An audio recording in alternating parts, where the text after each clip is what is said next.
ननद का ससुराल, भाभी का मायका। अब आप कहेंगे कि ये क्या बात हुई? अरे भाई, जब आपके पति की बहन की शादी हो जाए आपके भाई से, तो हो जाएगा ना ननद का ससुराल, भाभी का मायका। चलिए, तो कहानी को शुरू करते हैं।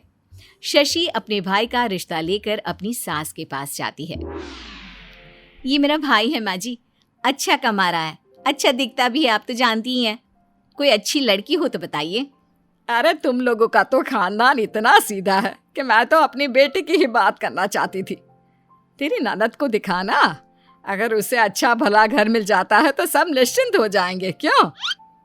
शशि बिल्कुल नहीं चाहती थी कि उसकी तेज ननद की शादी उसके मायके में हो जाए, लेकिन क्या कर सकते थे जब शशि की माँ के सामने उसकी सास जाती है। अरे बहन जी, मैं अपनी बेटी मोना का रिश्ता लेकर आई हूँ।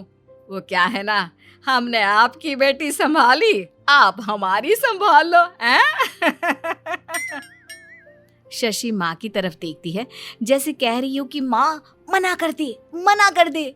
लेकिन मना करे तो कैसे? बेटी की सास की बात को कैसे टाल सकती है? जी, कैसी बात कर रही हैं?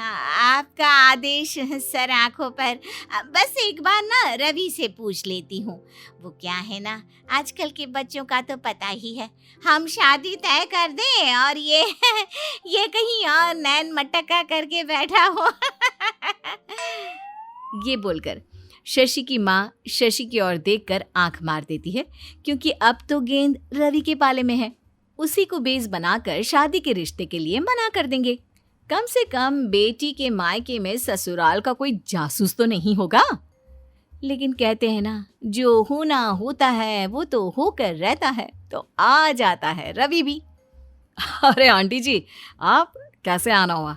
शशि, कोई शिकायत तो नहीं है ना तेरी? भाई को देखकर शशि के पसीने छूट जाते हैं कि तभी शशि की सास कहती है, अच्छा हुआ बेटा तू आ गया, तेरे लिए ही आई थी। वैसे तू सामने है तो बाद की क्यों प्रतीक्षा करूं, हैं? बेटा, तू तो मोना को जानता ही है, तेरे जीजा की बहन, तेरी बहन की ननद और मेरी बेटी मोना। उसकी शादी मैं तेरे साथ करवाना चाहती हूँ। तू बोल तो मोना से तेरे लिए बात करूं। मोना का नाम सुनते ही रवि की आंखों में दिल तैर जाता है, सीने में धड़कन तेज हो जाती है और रवि बैठा बैठा हवा में उड़ने लग जाता है। अरे क्या हो गया बेटा, कोई और है क्या तुम्हारी जिंदगी में? अगर है तो बता दो, नहीं तो मैं। रवि जैसे अचानक ये सुनकर होश में आता है। नहीं नहीं, मोना ठीक है, मैं शादी करने को तैयार हूँ। अभी चलते हैं ना, मैं मैरिज का हॉल बुक कर देता हूँ। आप बोलो तो सहरा भी रखा है जीजा जी वाला, उसी को ठीक करके मैं चलता हूँ साथ में। वो घोड़ी हड़बड़ाहट का आलम तो ये था कि सब रवि की ओर देखते ही रह गए कि कैसे शांत सा रहने वाला ये लड़का मोना से शादी के नाम पर पगला सा हो गया था। बस बस भाई, ठीक है, समझ रहे हैं तेरी भावना को, शांत हो जा।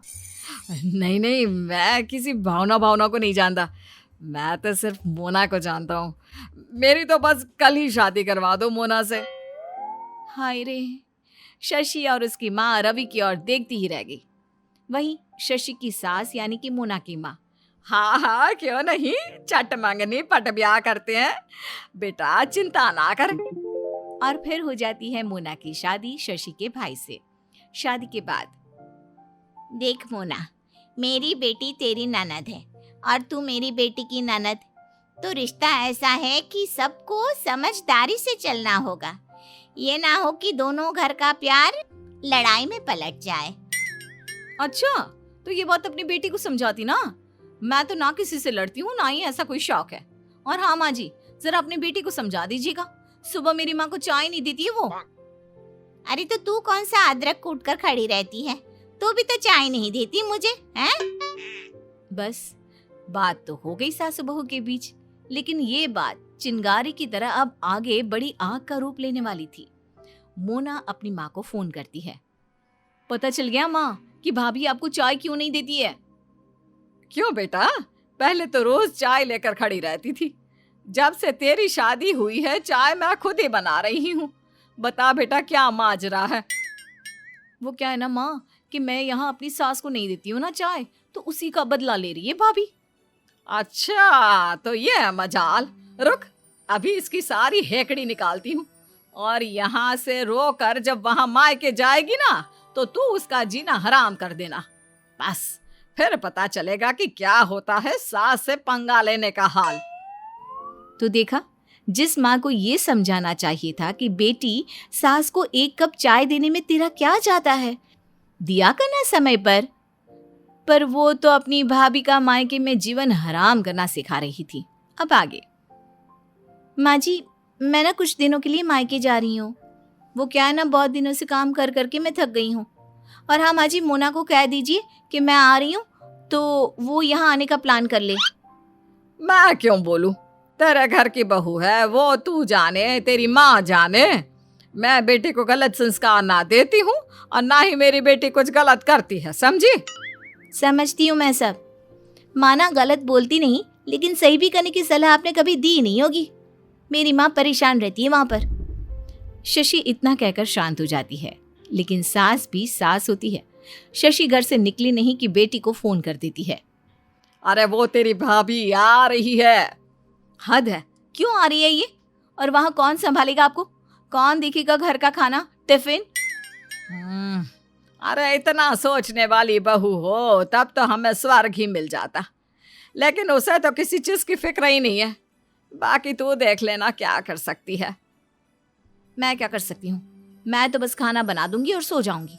बाकी माँ बेटी जाने। ज्यादा करेंगी ना तो मैं भी बोरिया बिस्तरा बांध कर तेरे पास आ जाऊंगी। सास को भी बेटी की बात समझ में आ जाती है। थोड़े दिनों बाद मोना किचन में काम कर रही थी कि उसे शशि की बात कान में सुनाई देती है। देख तो मोना कैसे तेरा हार पहनकर पूरे घर में घूमती रहती है। मेरा तो मन करता है कि कह दूं कि हो गई शादी, अब मेरी बेटी का हार वापस कर दो। माँ, मैंने इन लोगों के लिए क्या क्या नहीं किया, लेकिन ये लोग ना, मुझे तो आदित्य पर भी गुस्सा आता है। कितनी बार कहा कि अलग घर ले लो, इन लोगों से दूर रहते हैं। और क्या, तेरी सास को खुद काम करना पड़ेगा तो पता चलेगा। बड़ी हीरोइन बनती फिरती है पूरे शहर में। मैं तो चाहती ही नहीं थी कि तेरी ननद तेरे मायके के घर की बहू बने। हाँ, पर मेरी सास को देखा नहीं था, कैसे पगलाई हुई थी भाई से शादी के लिए। पता नहीं था कि कैसे यहाँ की बात वहां हो जाएगी। मेरा तो मायका गया ना खुलकर रह सकती हूँ, ना माँ से बात कर सकती हूँ। मोना को गुस्सा आ जाता है। वो बाहर आती है और ननद को रोटी देकर कहती है, मैं ना कुछ दिनों के लिए घर जा रही हूँ, आप आराम से अपनी माँ के पास रहो। लेकिन मैं कुछ दिनों के लिए आराम करने आई हूँ, ऐसे में देख लो, कल को मैं अगर रवि के साथ कहीं और रहने चली जाती हूँ तब तुम कैसे मैनेज करोगी? अरे कैसी बात कर रही हो? माँ कैसे रहेंगी? मैं भी तो तुम्हारी माँ का पूरा ख्याल रख रही हूँ ना। अरे सब सुना मैंने कि तुम भाई पर घर छोड़कर अलग रहने का दबाव बना रही हो। एक बात कान खोलकर समझ लो, वहां तुमने घर छोड़ा तो यहाँ मैं भी घर छोड़कर चली जाऊंगी। उफ, ये क्या, सारा प्लान आउट हो गया। वाह, बड़ी आई मेरी बेटी से तुलना करने वाली। अरे भला मान उसने तेरी शादी होने दी, वरना कोई और होती ना तो खुद के मायके में ससुराल का कुत्ता भी ना रहने देती। बहू की तुलना कुत्ते से? अब तो बात बढ़ गई। मोना उठाती है बोरिया बिस्तरा और पहुंच जाती है मायके में माँ। अरे क्या हो गया मेरी रानी बेटी को? क्यों रो रही है? कुछ बोला क्या शशि ने तुझे? माँ वो क्या बोलेगी, वो तो त्याग की मूर्ति है ना। उसकी माँ यानी मेरी सास बोल रही थी कि मेरी तो शादी ही नहीं हो रही थी, लेकिन भला हो शशि भाभी का जिन्होंने मेरी शादी करवा दी, वरना तो मैं किसी कुत्ते जैसी थी। देखा बात क्या हुई और घर पहुंचकर वो क्या बन गई। लेकिन फिर भी अब आगे। इतनी हिम्मत उन लोगों की! अरे याद दिलाओ कैसे उनका बेटा तुम्हारा नाम सुनकर ही पागल हो गया था। अरे कहाँ है रवि? तू आई तो तुझे रोका नहीं उसने? उन्हें तो पता भी नहीं है कि मैं यहाँ आ गई हूँ। वो तो शाम को घर जाएंगे तब पता चलेगा। वहीं शाम को जब घर बेटा आता है तो सामने बहन को बैठा देखकर कुछ नहीं बोलता। क्या बात है भैया, मैं सामने दिखाई नहीं दे रही हूँ क्या? शादी के बाद आई हूँ, ना हाय ना हेलो ना ही गले लगाया। भाभी ने तेरे कान भर दिए लगता है। अरे बस करो, क्या क्या बकवास कर रही हो। दिमाग में कूड़ा भरकर मत आया करो, समझी। बेचारी शशि का तो 2 दिन मायके में रहना दुश्वार कर दिया तुमने। अब क्या चाहती हो, तुम्हें यहाँ आराम से प्यार से रखे? ये सुनते ही मोना रोने लगती है। वहीं शशि के घर पर, देख शशि, आती है तो प्यार से रहा कर। मेरी मोना घर संभाल रही थी, घर में सब ठीक चल रहा था। तू 2 दिन के लिए आई और मेरी बीवी को घर छोड़कर जाना पड़ा। तुम माँ बेटी मिलकर करना क्या चाहती हो ये बता दो। मेरी बीवी की तुलना तुम लोग कुत्ते से करते हो, शर्म नहीं आती? मैं जा रहा हूँ उसे घर लाने। चल, तुझे तेरे घर छोड़ देता हूँ। अरे क्यों, मेरी बेटी क्यों जाएगी? ना हमने तेरी बीवी को जाने को कहा था और ना ही उसे कुत्ता कहा। उसने क्या क्या कहा है मुझे क्या पता। वहीं मोना का भाई भी उसे लेकर शशि को लेने और उसे छोड़ने के लिए निकलता है। लेकिन जैसे ही वो दोनों अपने अपने घर पहुंचती है, हाँ भाई, गई तो शान से थी, क्या हो गया जो वापस आ गई?